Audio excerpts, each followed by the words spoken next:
CBN Sustentabilidade, com Rosana Jatobá.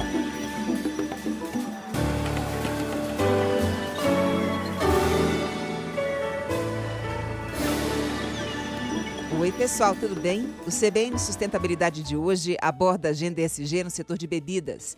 Eu converso com Rodrigo Brito, executivo responsável por liderar em 6 países da América Latina estratégias e iniciativas relacionadas à sustentabilidade da Coca-Cola. Rodrigo, que prazer te receber aqui no CBN Sustentabilidade. Tudo bem com você? Tudo bem, Rosana, o prazer é meu. Obrigado aí pelo convite.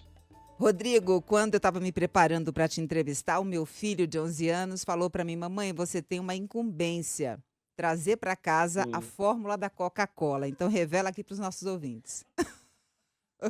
Bom, a fórmula da Coca-Cola, eu acho que ela é buscar sempre estar antecipando tendências, buscar sempre estar conectada e ser jovem. Eu acho que liderar temas, agendas. A gente sempre fala assim, se a gente tem 135 anos, reputação é algo muito chave para isso, né? Então, para termos mais 135 anos, eu acho que continuar agindo aí de forma coerente, consistente e relevante é uma das formas para a gente chegar lá. Bem, essa é a resposta oficial, mas eu me refiro à fórmula mesmo, Rodrigo. Fórmula mesmo, vamos lá. Existem mitos e lendas, né, de que um grupo de pessoas, cada um sabe uma parte, mas que ninguém sabe o todo. Eu não sei nenhuma parte, mas sou aí um consumidor, admirador de quem a criou. Muito bem, Rodrigo. A gente sabe que a água é um insumo crucial para a sua indústria, né? É a matéria-prima nesse processo de produção das bebidas. Quais são os avanços que vocês podem contar para a gente em termos de eficiência hídrica, não só nas operações internas, mas em toda a cadeia de abastecimento? Legal. Bom, a água, Rosana, foi o primeiro grande tema de um compromisso global e público da companhia. Lá em 2007, né, muito antes ainda de existirem aí as 3 letrinhas ESG, de devolver 100% da água que as plantas, que as fábricas consomem em cada um dos países. Esse foi um compromisso de 2007 até 2020. 2020, antes de 2020, a gente já tinha atingido esse objetivo e a gente deu um duplo clique nele, né? A gente tornou agora, não é mais devolver 100% no nível país, né? Senão devolver em cada uma das bacias onde a gente capta essa água, né? Se eu tenho no Brasil 37 fábricas consumindo água, que os meus esforços de reposição hídrica, de acesso, de conservação, de reflorestamento, beneficiem a reposição, a recarga dessas mesmas bacias. Só que assim, quanto menos eu consumo água, menos eu preciso repor.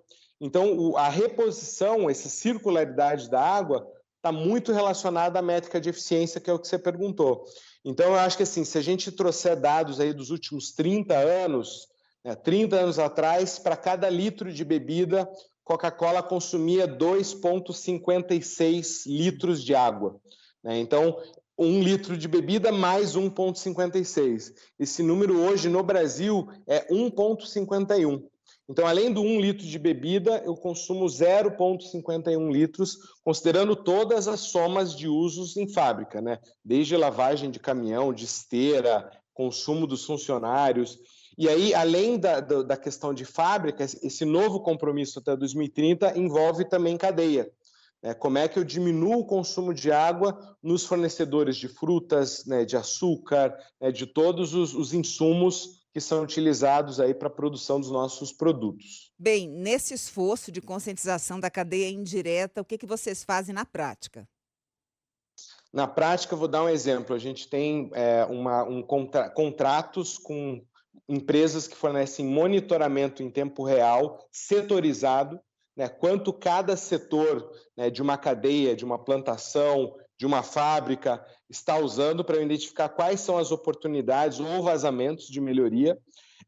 A gente está, inclusive, no México e agora vai começar no Chile, Argentina, um programa de sensores e eficiência hídrica na cadeia agrícola, onde essa eficiência hídrica dos agricultores ela é incentivada pela Coca-Cola. Então, é como hoje tem créditos de carbono, é quase como créditos de eficiência hídrica para estimular, né, esse uso cada vez mais consciente da água ao longo de toda a cadeia. Uma frente muito importante que a gente tem observado da gestão hídrica, Rodrigo, é a restauração de florestas, né? Porque as florestas são as responsáveis pelo ciclo hidrológico. E dessa forma, restaurando, mantendo a floresta em pé, recuperando áreas degradadas, você garante a disponibilidade de uma água que, além de ser de melhor qualidade, ela é uma água que está mais disponível ali ao longo dos anos. Vocês têm parcerias com empresas que estão realmente dedicadas a essa missão? Sim, e essa é bem interessante, Rosana, porque isso pouca gente também é interessante até como aprendizado. O ciclo da água é diferente do ciclo do carbono, né? Quanto mais carbono ou quanto mais embalagem eu emito, isso é uma. Se eu emito carbono no Brasil, né, é possível sequestrar isso na Alemanha, no Japão, enfim, há um equilíbrio planetário. Água não, né? Água a gente tem o mesmo volume de água de milhões de anos atrás, teremos o mesmo volume milhões de anos à frente. Então, todos esses programas de reflorestamento, conservação de florestas, preservação de áreas verdes, existem para que essas áreas recarreguem as bacias hidrográficas. O importante da água é ela estar disponível onde estão as pessoas, as cidades, a plantação, as indústrias, né? Então, esses esforços de reposição hídrica, de conservação hídrica, eles garantem até a perenidade do nosso negócio. É até uma ação de resiliência, né, para que no futuro as cidades, as indústrias, as pessoas não tenham que mudar de lugar porque a água já não está mais disponível aqui, está disponível em outro estado ou país, né? Eu vejo que vocês têm uma parceria importante com a SOS Mata Atlântica, mas hoje se discute muito a questão da savanização, sobretudo ali no sul da região amazônica, né? E isso pode comprometer, sem dúvida, o fornecimento de água pela floresta, os rios voadores que trazem água lá do norte para o sudeste, enfim, a gente depende muito dessa água, dessa chuva que vem lá da Amazônia. Há projetos específicos para a Amazônia, até pensando mesmo numa bioeconomia para a região?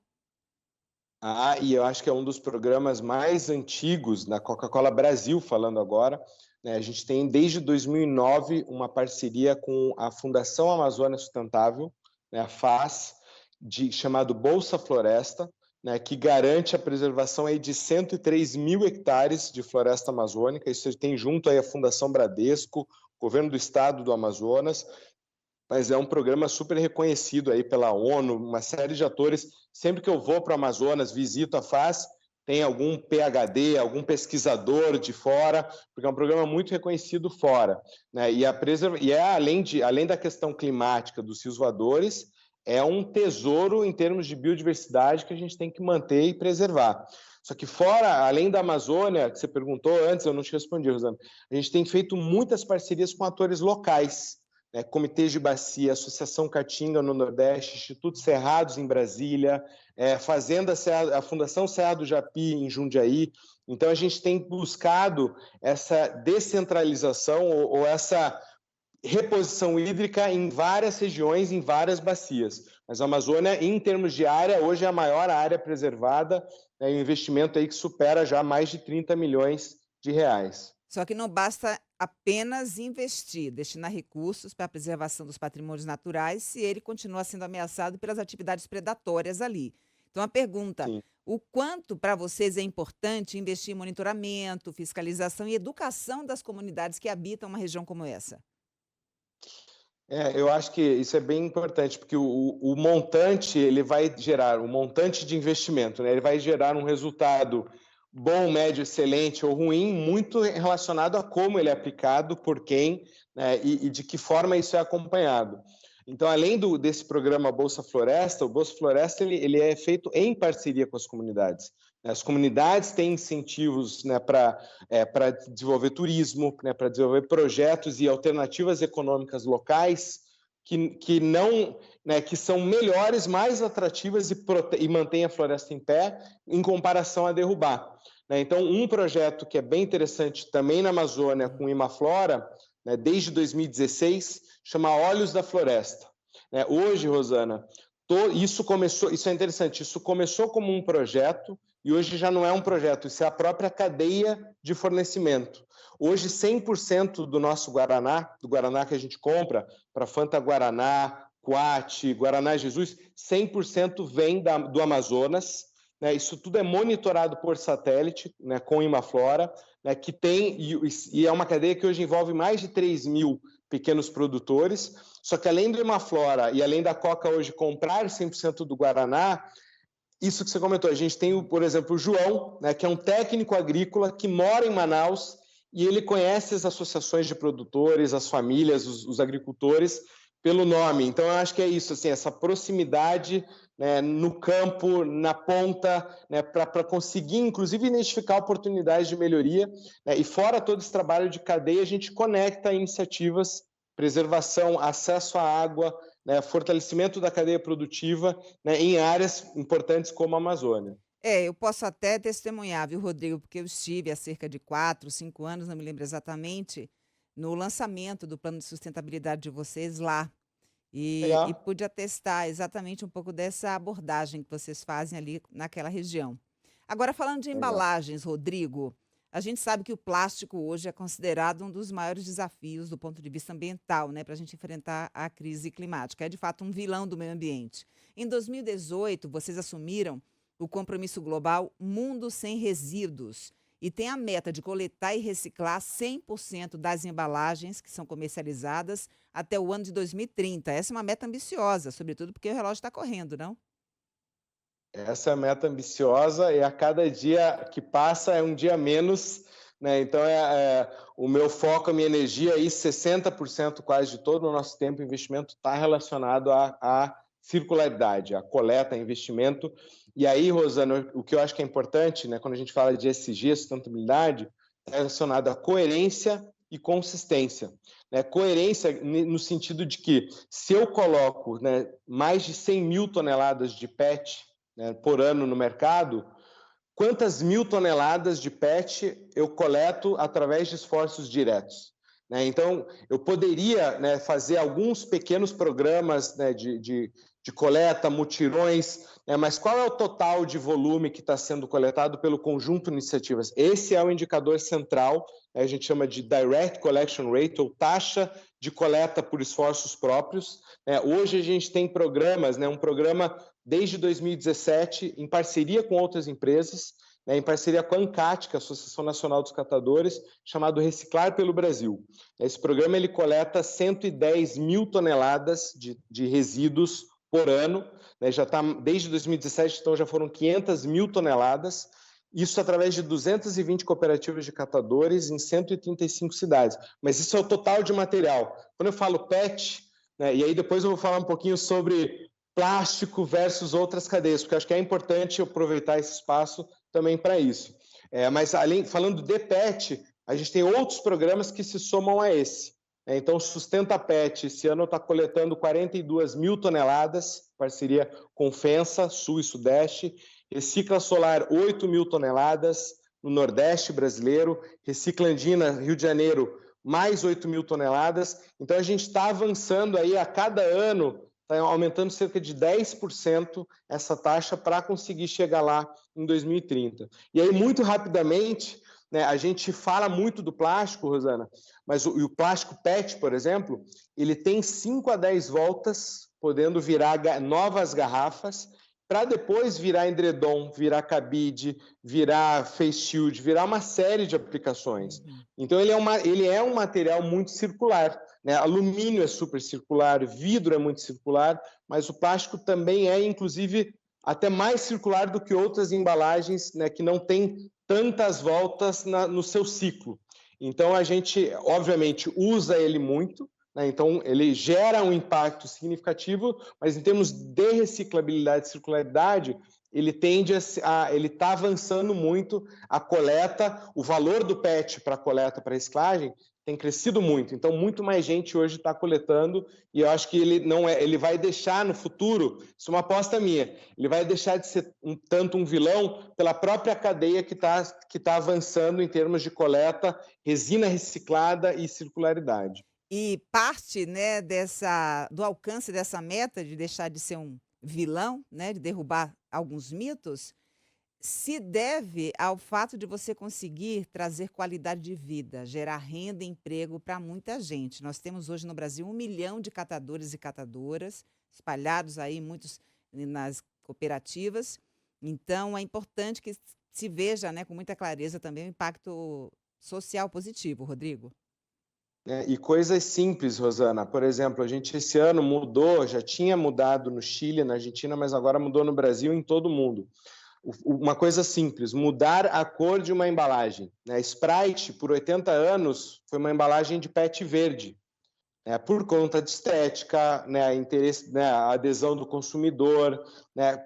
E aí, na cadeia, para quem coleta, né? O quilo de uma PET transparente está R$ 3,80, R$ 3,50. O quilo de uma PET verde cai para R$ 3,00. Né? E se forem de outras cores, vai para baixo de R$ 2,50. Então, o simples fato da gente mudar toda a Sprite para transparente, né, já melhora a renda, já amplia o interesse por coleta e circularidade de um material, né, como esse. Então, é uma coisa simples, né, ou a Cristal, né, 100% reciclada.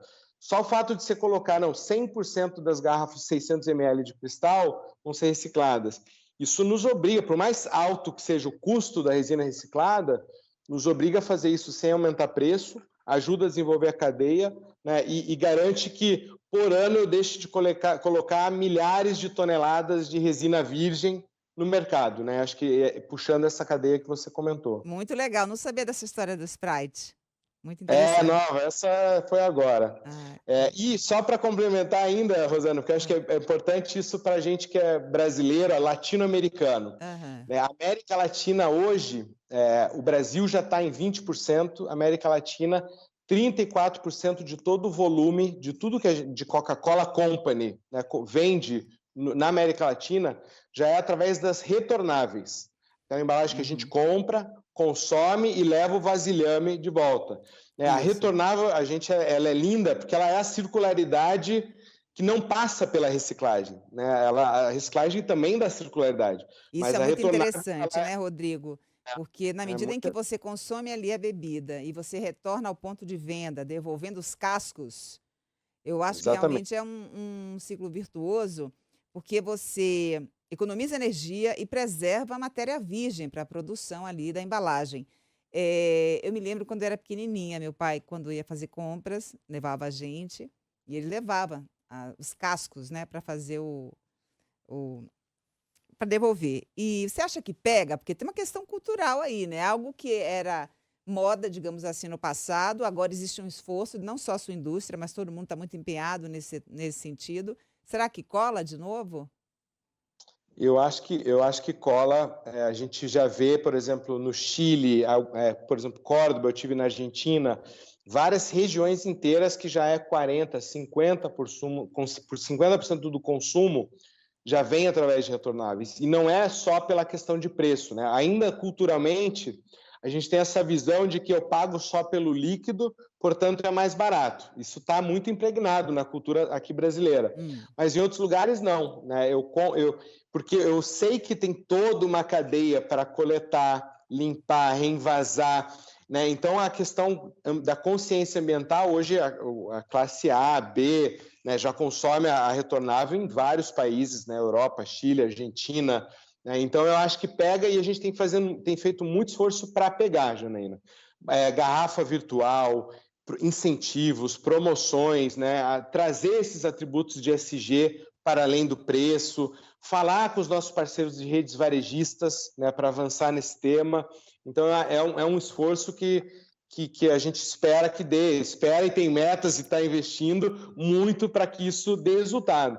Você falou do seu pai do passado, né? A gente levava os cascos, mas lembra que o casco de Fanta era um, o casco de Sprite era outro, o casco de Coca-Cola era um. A gente, em 2019, essa foi uma inovação brasileira e chilena, a Coca-Cola no Brasil e Chile criaram a chamada garrafa universal. O mesmo formato para a garrafa, né? Ela hoje, eu pego, se eu tenho mais demanda de Fanta, eu uso a garrafa para fazer Fanta. Se é Guaraná Jesus, eu envaso Guaraná Jesus, Quat, Del Valle, Então, isso foi uma inovação que surgiu daqui e hoje já está em vários países de Coca-Cola. A garrafa, um mesmo formato para qualquer bebida. Isso facilita muito para a gente usar melhor a base de embalagens retornáveis. Você pode dizer que daqui a algum tempo vocês vão apenas utilizar as retornáveis ou não? Ainda tem margem para manter o mercado das PET? Eu acho que é um mix, Rosana. A gente vai ter a meta é chegar a 40%. Para vocês terem uma ideia, no mundo a meta de Coca-Cola é 25% até 2030. Como a gente já está em 34% na América Latina, 20% no Brasil, né, ano que vem a meta é 33%, mas a meta até 2030 é 40% do volume. Né, e isso tudo, né, quando você tem alumínio, já tem 98% de coleta e reciclagem, PET está avançando muito, então a gente acredita que esse mix de embalagens é o que vai garantir uma circularidade quase perfeita aí até essa nossa data de 2030. Sobre a questão da pegada de carbono, vocês têm um plano de descarbonização que prevê, obviamente, a redução das emissões nas operações internas e também na cadeia dos fornecedores. Qual é a meta? Em que momento vocês estão do plano? A gente tem uma meta que é bastante puxada, né? Eu acho que isso é importante, e ela é uma meta de redução, Rosana, que é diferente de neutralizar, né? Diferente de como é que fala, de repor, né? Ou de sequestrar. Eu estou me fugindo da palavra aqui, mas não é compensar, né? A gente não está falando de compensação. A gente está falando de reduzir 25% das emissões até 2025, mas comparado ao baseline de 2015. Né? Então, como é que eu diminuo consumo energia, frota de caminhões, tudo que a gente faz em água, tudo que a gente faz com retornáveis, tudo que a gente faz com resíduo também impacta nessa meta.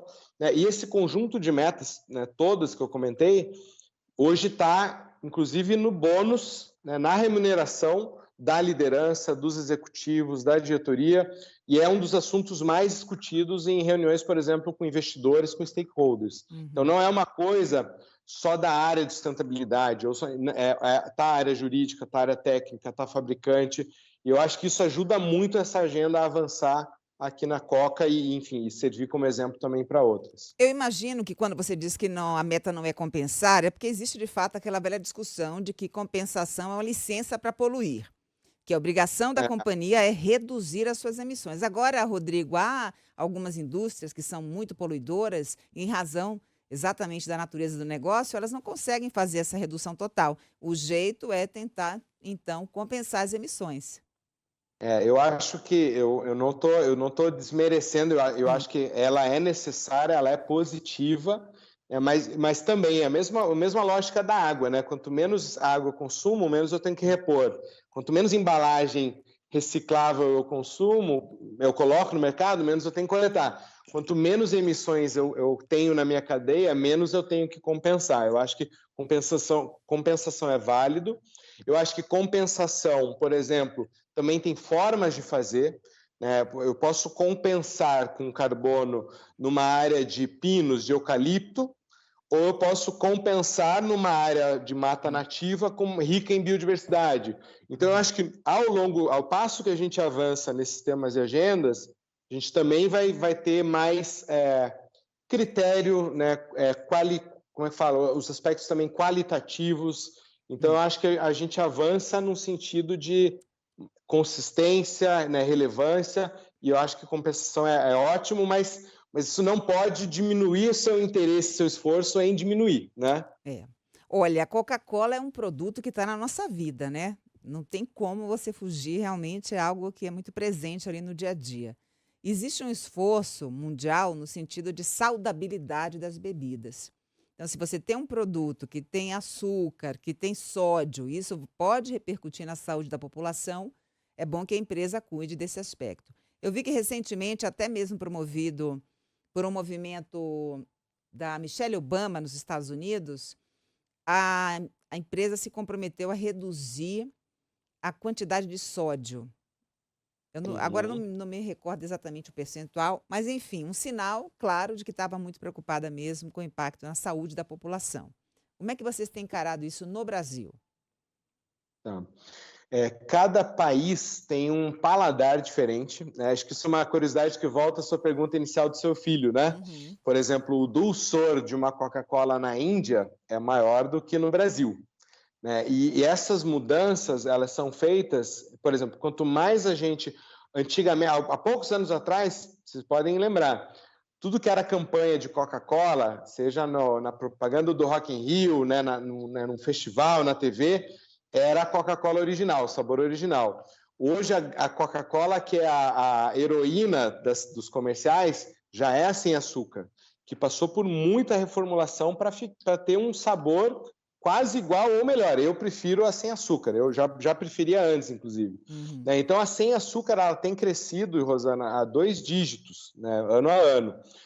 E, ao mesmo tempo, a original, com açúcar, ela tem reduzido, né? Reduziu aí 25% a quantidade de açúcar aos poucos ao longo dos últimos, vou dizer, 5, 10 anos. Isso para a companhia não é ruim, né? Porque a gente, inclusive, né, enfim, economiza, mas eu acho que... mas o açúcar, assim, quando a gente fala de consumo, por exemplo, de açúcar, a gente tem que ver o balanço total, né? Eu consumo açúcar, né, com biscoito, massa, Coca-Cola, uma série de produtos, né? Então, eu acho que também ter esse cuidado de, né, apontar muito para um ou para outro. Eu acho que a gente tem que ver o balanço total, né? O que muda ponteiro.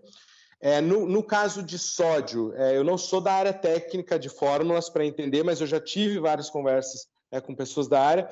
Há um pouco de mito também, né? Então, Uhum. todos os produtos a gente assim está super abaixo da quantidade mínima recomendada ou limite aí por dia para a saúde humana.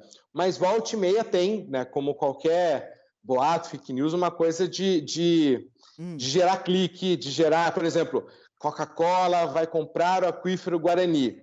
O aquífero Guarani ele é tão grande, né, é uma fake news que já foi e voltou 3 vezes. Assim. Aham. Ele é impossível de ser comprado. Ele sozinho abasteceria o planeta por 250 anos. E ele não pode, e a gente também não quer, assim, por lei, ele não pode, enfim. É. Então, eu acho que também tem às vezes, os mitos, né, ou o mal entendimento.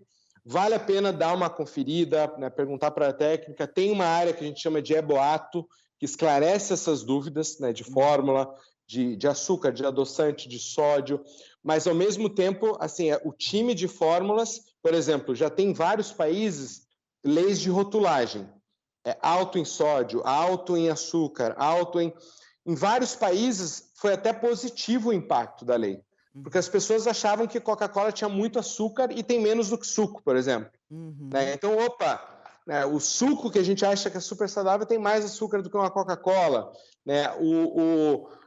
A água saborizada, que eu achava que não tinha açúcar nenhum, tem açúcar.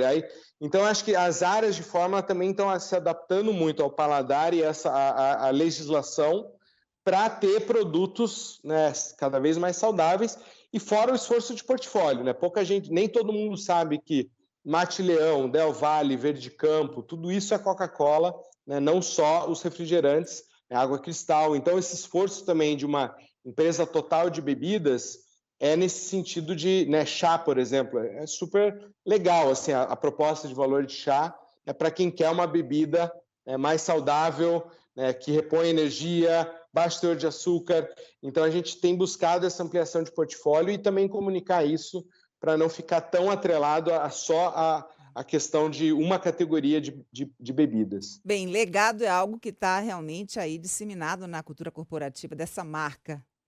E propósito? Imagino que você que está aí à frente da sustentabilidade da Coca-Cola, que já tem uma experiência, né, muito pavimentada, muito sólida nesse sentido, sabe que propósito é essencial, né, para a longevidade dos negócios, para que a gente possa, de fato, exercer nossa função aqui. Sim. Até o propósito da companhia ele foi atualizado em 2020, e hoje o nosso propósito, missão é Refresh the World and Make a Difference, refrescar o mundo e fazer a diferença. Então, bebidas, as melhores bebidas com marca que as pessoas amam, feita da melhor forma possível, com o maior impacto positivo possível, né? Então, impacto na cadeia, impacto no fornecedor, impacto nos microempreendedores que comercializam, né? Então, e fora todos esses temas que a gente já trabalhou aqui de embalagem, de água. Então, isso está bem enraizado.